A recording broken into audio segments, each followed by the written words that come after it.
As a former science teacher, I learned that it's really important for students to be able to read and write in the language of science. With college professors and people that I talk to, I often hear back that students can't write. They say students can't write, students can't look at data when they get to college. So reading and research comes into play across the entire gamut of what we do.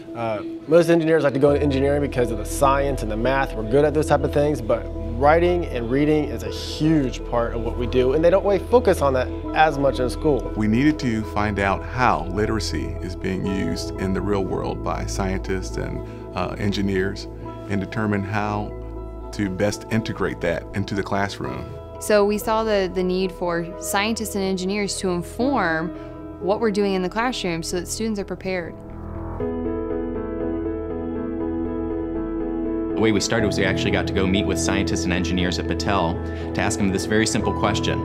What reading and writing do you do as part of your job in science or engineering on a daily, weekly, monthly basis? They contacted some engineers as well as some different scientists and started asking us, like, what do we really do in our daily life, and how does that differ from what you learned in school? Bringing scientists from Battelle, partnering them with high school teachers, and taking that real-world aspect of work and bringing it right into the science lab is something you don't find everywhere. We had the opportunity from Battelle to meet with Battelle scientists to actually think more like engineers, because we're teachers every day, so we don't necessarily think like engineers do. When we met with the scientists, we actually discovered a really interesting thing.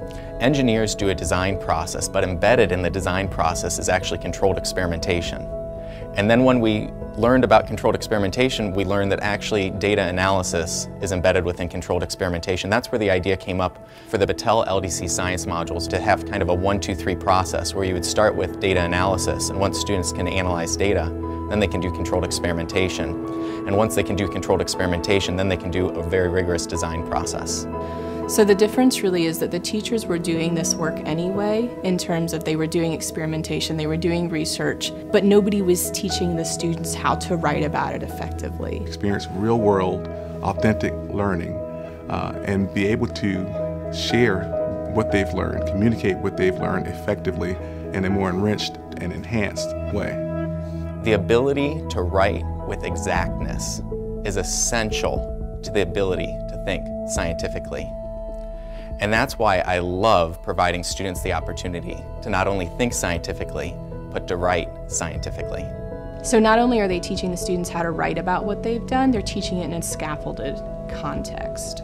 They're saying, this is what we're going to do, this is why it matters, here's how we're going to communicate that to everybody. What the Battelle LDC science modules accomplish is they scaffold the process for both teachers and students to be successful reading and writing in the language of science.